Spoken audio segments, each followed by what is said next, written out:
గౌరవనీయులు సీనియర్ శాసనసభ్యులు మాజీ మంత్రివర్యులు సునీతా లక్ష్మారెడ్డి గారి ఇంటి మీద నిన్న కాంగ్రెస్ గుండాలు చేసినటువంటి దాడిని తీవ్రంగా ఖండిస్తా ఉన్నాం. ఈ రాష్ట్రంలో ప్రజా పాలన కాదు, ఈరోజు గుండా రాజ్యం నడుస్తూ ఉంది. ప్రజల యొక్క హక్కులు పూర్తిగా కాలరాయబడ్డాయి. మొన్న సిద్దిపేటలో నా కార్యాలయం మీద దాడి కావచ్చు, నిన్న హైదరాబాద్లో కౌశిక్ రెడ్డి గారి ఇంటి మీద దాడి కావచ్చు, రాత్రి సునీతా లక్ష్మారెడ్డి గారి ఇంటిపైన దాడి కావచ్చు. అంటే ఒక గుండా రాజ్యం తలపించే విధంగా పాలన కొనసాగుతూ ఉంది. తెలంగాణకున్న మంచి పేరు మంట కలిపి ఇలా బీహార్ లాగా ఒక రాయలసీమ ఫ్రాక్షనిజం లాగా ఈ రాష్ట్రాన్ని రేవంత్ రెడ్డి గారు నడుపుతా ఉన్నారు. నిన్న సునీతా లక్ష్మారెడ్డి గారి మీద జరిగిన దాడి అది కాంగ్రెస్ నాయకత్వ ప్రోత్సాహంతో జరిగిన దాడి.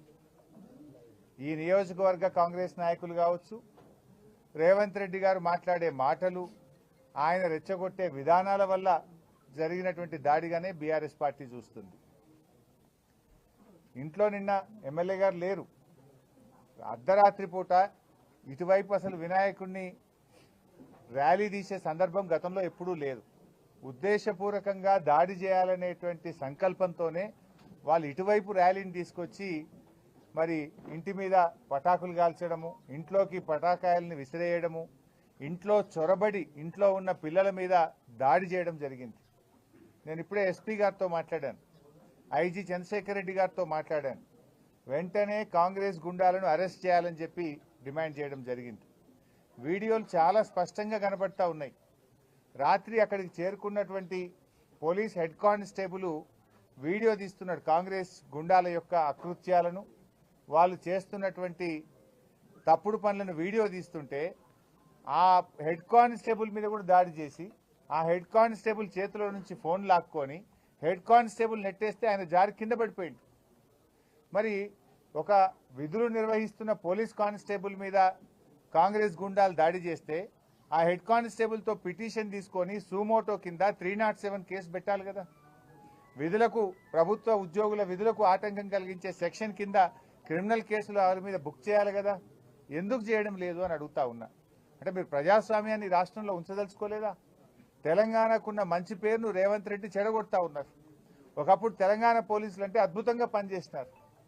ఇలా పోలీసులు ఒక విషయం గుర్తుపెట్టుకోండి, ఏం రేవంత్ రెడ్డి శాశ్వతం కాదు, ఇక్కడ కాంగ్రెస్ నాయకులు శాశ్వతం కాదు.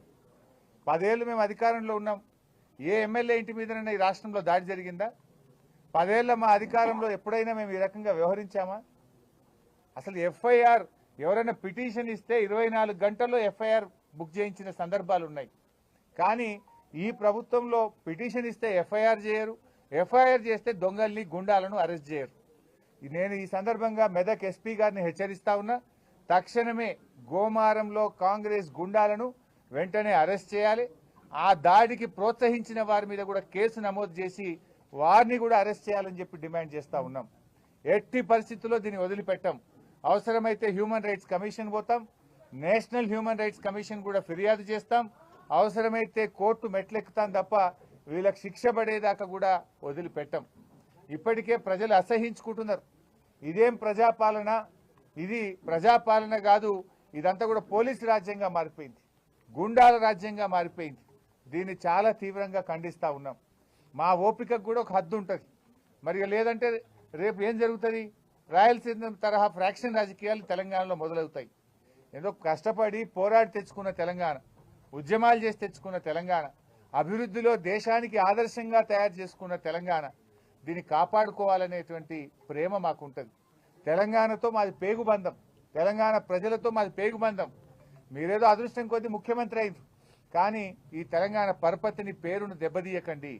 లా అండ్ ఆర్డర్ మెయింటైన్ చేయండి, తప్పు చేసిన వారిని శిక్షించండి. గోమారం ఘటన మీద ఉన్నత స్థాయి విచారణ జరిపి తక్షణమే వాళ్ళను నాన్ బెయిలబుల్ సెక్షన్స్ పెట్టి అరెస్ట్ చేయాలని చెప్పి మేము డిమాండ్ చేస్తున్నాం. మీరు ఇంట్లో చొరబడి దాడి చేసినారు, రేపు మేము అదే చేస్తే ఏమవుతుంది? రాష్ట్రంలో లా అండ్ ఆర్డర్ ఏమవుతుంది? ఎవరు దీని వెనుక ఉన్నారు? ముఖ్యమంత్రి గారు కూడా ఆలోచించుకోవాలి. నేను డీజీపీ గారిని కూడా కోరుతున్నా, అది ఒక ఉన్నతమైనటువంటి పదవి. ఆ పదవిలో ఉన్నప్పుడు చట్టబద్ధంగా వ్యవహరించాలి, రూల్స్కు అనుకూలంగా వ్యవహరించాలి. కానీ చట్టాన్ని ఎవరు కూడా అతీతులు కారు. చట్టాన్ని ఎవరు అతిక్రమించినా కూడా వారు శిక్షార్హులే. అది పార్టీలకు అతీతం, ప్రభుత్వ పార్టీ ప్రతిపక్ష పార్టీ కాదు, వారిని ఎవరినైనా శిక్షించి తీరాల్సిందే.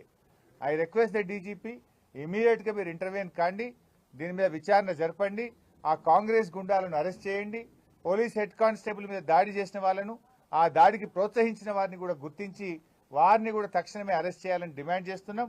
ఒకవేళ నిర్ణయం తీసుకోకపోతే బీఆర్ఎస్ పార్టీ ఎమ్మెల్యేలు అందరం డీజీపీ కార్యాలయాన్ని ముట్టడిస్తామని చెప్పి కూడా హెచ్చరిస్తా ఉన్నాం.